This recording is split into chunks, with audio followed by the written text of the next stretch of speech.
Hello everyone and welcome to the weekly discussion of Explained section of Indian Express, a special initiative by the Rouse IAS. Today we'll be covering the first week edition of this discussion, and the articles that we will be discussing in this section are listed on the screen. So let us start with the first article itself. Well, the first article in the line of discussion is in relation to the international relations and the international trade. This is very much relevant for your GS paper 2 as well as GS paper 3. The article is titled as Why Pakistan is Lifting Ban on Indian Imports. The background of the article is that Pakistan has recently reverted its decision of nearly 2-year-old ban which it imposed on cotton and sugar coming from India. The reason for the removal is very simple. As far as cotton is concerned, there has been a very high shortage of raw cotton in Pakistan. Well, Pakistan is also one of the producer of the cotton in Asia. Secondly, the imports which it gets from US and Brazil are very expensive. These nations are far away from Pakistan as well as they have a high transportation cost itself. And on the other hand, India is the neighboring nation and has a low cost of transportation as well. On the sugar side, there is a high domestic prices which are being prevalent in the Pakistan at present. Hence, Pakistan is looking for cheaper imports. Why this ban was imposed previously? Earlier, India removed the most favored nation status from Pakistan and raised the import duties up to 200% on different items. This was a reactionary move. And why this reactionary move was taken? Because there was a Pulwama attack on India, a terrorist attack on Indian forces. Later on, Pakistan took a reactionary move to ban on imports which were coming from India after the change in the constitutional status of Jammu and Kashmir in 2009. As per many experts, the trade between India and Pakistan is not subjected just to the transportation cost or the comparative advantages. It is also based on political whims and fancies, terrorist attack or the terrorism, as well as the Kashmir issues. And all these three reasons have been very proactive in determining the status of trade between both these neighboring nations. As far as trade status is concerned, well, India enjoy being a trade surplus nation with respect to Pakistan. It simply means the exports going to Pakistan from India are above the imports which are coming from Pakistan to India. Before the ban itself, India exported merchandise at worth $2.07 billion, although seems to be high, but it is very below compared to what India has traded with Nepal, Sri Lanka, or even the Bangladesh. On the other hand, the imports coming from Pakistan to India valued at $494 million. All these data are from 2018 to 2019 financial year. However, after the imposition of the ban, the highest loss was seen in sugar and cotton products. Despite the ban, Pakistan's import of pharmaceutical has increased manifold, and the reason being very simple, the COVID-19 crisis. The trade composition between both these nations are as follows. India's export to Pakistan include cotton and organic chemicals, which hold about half of the total exports. Apart from this, plastics, tanning, dyeing extracts, machinery, mechanical appliances also makes the majority. As far as India's imports are concerned, it includes mineral fuels, oil, edible oils, fruits and nuts also include dry fruits, salt including the black soil and some of these stones. Going into the some details of what is most favored nation, well, it simply means equal treatment to all WTO members. You need to work on this word. Only WTO members in terms of any concession, privileges, or immunities. So, import concession to one means import concession to all. So, if India is providing import concession to, let's say, Bangladesh, then it will provide the same to other members of WTO, including Pakistan. If India removes this most favored nation, there is no compulsion to go by the same concessions or privileges to all. Now, after the removal of MFN status, India could raise import duties to Pakistan at 200%. So this has increased the cost of imports to Pakistan. Moving ahead to the next article, this article is also related to the international affairs and especially the Southeast Asia. The article is titled as Why China Vessel in Whitsun Reef Has Philippines Scrambling Sovereignty Patrols. About the article itself, recently China has moored around Whitsun Reef, which comes under the exclusive economic zone of Philippines. Well, on the Chinese side, China has said that the ships are only fishing vessels, they are not the defense vessels or the defense ships. Secondly, these ships are stationed due to the condition of bad weather. On the other side, Philippines has argued that there is no situation of bad weather on or around the Whitsun Reef, and China have been targeted of violating the sovereignty of Philippines EEZ. Philippines has also been apprehensive as China has already made such a move to control the Scarborough Shoal in 2012. If you want to go more into the details of what EEZ is, what is UN clause or United Nations Convention on Law of the Sea, or even the 9-line, you can go through the Hindu analysis of 1st of April 2020 under the DNS of Rouse IAS. Moving ahead, you can see that this light sky blue color area shows the EEZ of Philippines. And on the right side, on the right map, you can see the central state or central area of South China Sea shows the Whitsun Reef, which actually lies in the EEZ of Philippines and has caused the contentious issue itself. The other pointers which are listed in the articles are, in 2016, United Nations Convention on Law of the Sea ruled against Chinese claim in South China Sea under 9-line. Later on, China refuted this order or denied to obey this order. China has already been very proactive in its approach. China has sank recently a Vietnam fishing vessel and has already disrupted the Malaysian oil exploration in the region. Given all these tensions, US and other Western countries has been very apprehensive, and US has already deployed many of its naval vessels for patrolling in South China Sea. Now what comes the next? Well, China says that they are looking for a code of conduct in the region, and region we mean South China Sea. It also look ahead for bilateral negotiation to avoid any Western interference on the security matters as far as South China Sea is concerned.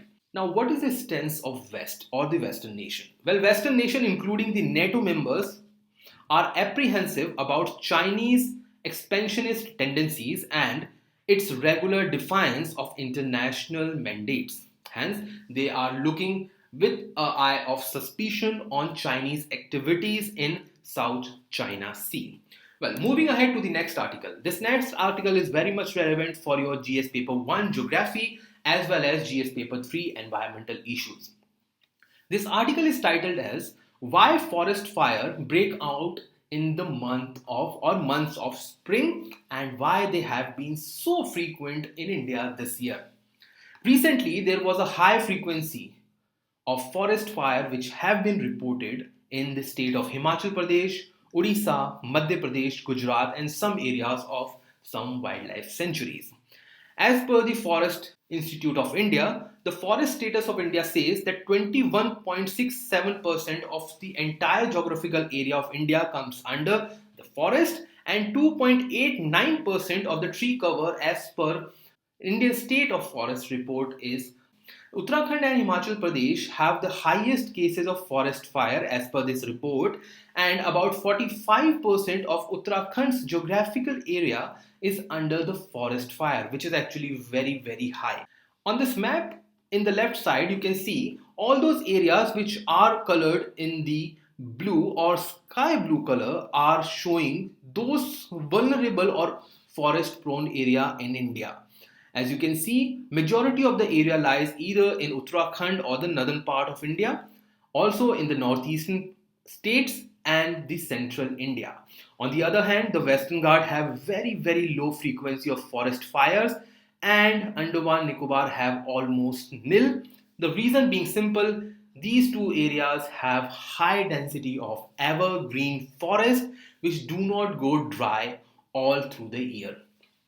On the right side in this table, you can see, in this graph, you can see actually that in India, the situation of forest fire is not so extreme because the extreme forest fire almost make up just 3.89% of the total forest. On the other hand, moderate to less almost contribute 70%.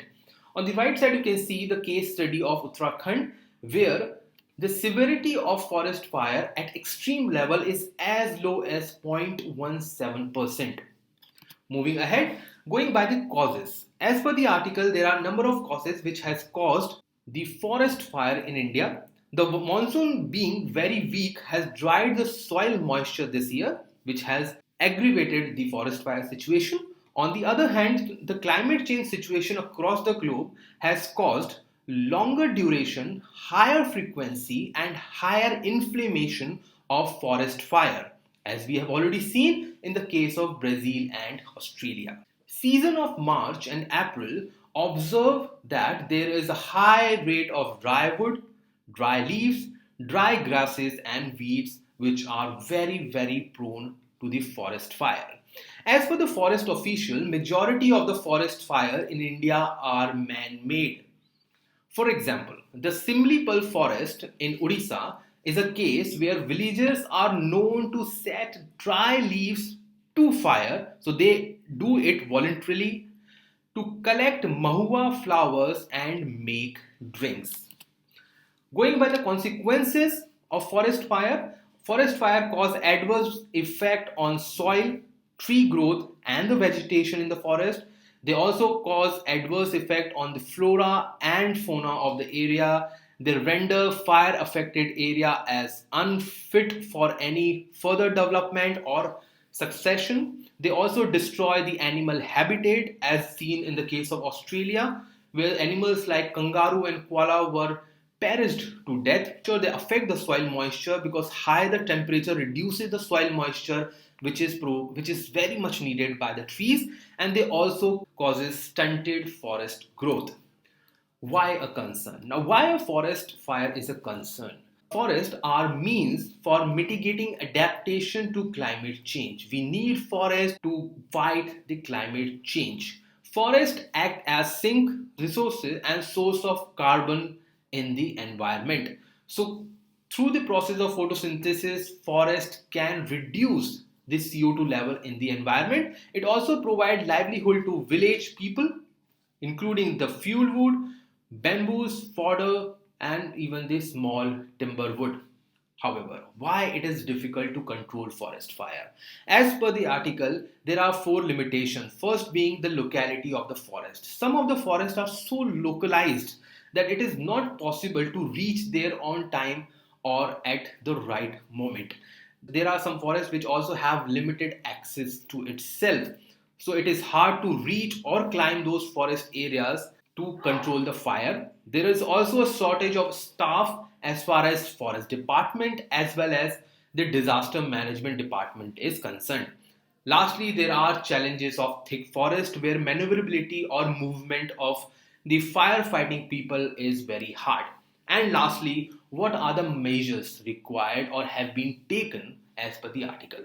Article says that Forest Survey of India has developed a fire alert system to monitor fires in real time. Real time means continuously. This system uses the satellite images as we have previously seen in the discussion, a slide where a map was provided by Indian Space Research Organization.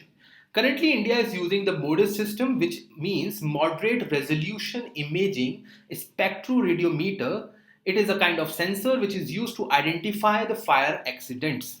Whenever a fire accident is identified, SMS alerts are sent to the users for the alerts and for creating a emergency messaging. Well, moving ahead. The next article in the explain section talks about a very important aspect of your UPSC GS paper, that is GS paper 2. It deals with a basic constitutional matter and also the tribal issues of the Northeast. The title of the article is Article 244A, its relevance for Assam Hill Tribe put under the politics. Now, going into the background of this article, the ongoing assembly election in Assam, where the political parties have been promising the people of Assam, especially the tribal people, about the implementation of Article 244A. We will go much details of this article later on. The areas which are covered under this article or the areas which have been demanding things under this article are Dima Hasao, Karbi Anglong and West Karbi Anglong. You can see these districts in the right side of your slide. These are the districts which have very high tribal population and have been demanding autonomy under Article 244A. Now, what's Article 244? Why it is in demand? Article 244 actually allow for creation of an autonomous state, not an independent state, but an autonomous state. Autonomous state here means that they will have more power than the local self-government. However, they will not have as much power as a legislative assembly of a state. It also envisaged for creation of a local legislature or even the council of ministers. These council of ministers, if created, will carry out the local administration, not the state, but the local administration, and they will have more power than the local self-government. This article was not part of the original constitution. It was added by 22nd Constitutional Amendment Act 1969 by the then government in power at center. As you know, constitution can only be amended by the parliament. Article 244A accounts for more autonomous power to tribal areas than the 6th schedule itself. It means that 244 article is part of 6th schedule, or Article 244 provides power to the 6th schedule. This amendment actually provided more autonomy.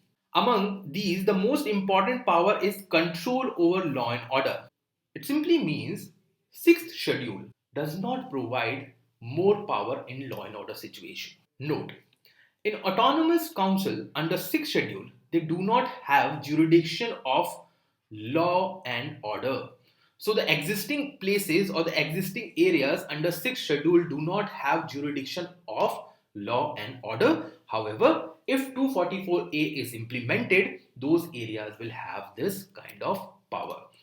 Reading something about or a little brief of 6th schedule, which is also relevant for your prelims examination, you'll see that it provides for administration of tribal areas, not scheduled areas, not scheduled tribes, but tribal areas, that too only in 4 specific states including Assam, Meghalaya, Tripura and Mizoram. This provision or this special provision is provided under Article 244(2) and 275(1) of the Indian Constitution. So both these articles together provides provisions for the 6th schedule. In Assam, these areas are in the district of Dima Hasao, Karbi Anglong, West Karbi and Bodo territorial region. There is a special provision that governor is empowered to either increase or decrease area or even change the names of the autonomous district. The 6th schedule areas remain within the executive authority of the state. Therefore, the legislature, including the members of legislative assembly and even the council of ministers, does not have any powers related to these areas. Going into the background of the topic itself or the controversy. In 1950s, that is after the independence, there was a demand for separate hill state aroused in the northeastern states, including the undivided Assam. However, in 1972, a separate Meghalaya state was created. The leaders of Karbi Anglong and North Chachar Hills were also part of this movement. However, they stayed away and they did not create any controversy. The reason for this was that center created Article 244A, and creation of this article has actually reduced the demand for a separate statehood. However, in 1980s, the demand for more autonomy or power took a form of a violence, and there was a separate armed insurgency which was arising in this state, and the demand was simple: a full statehood. In the recent case, we have seen just about 2 months ago that in February 2021, over 1,000 militants of five militant groups belonging to Karbi Anglong actually surrendered their arms in the presence of Chief Minister Sarbanand Sonowal. And now, whatever they were demanding regarding their full statehood will now come back to their previous demand of autonomous state. Thank you.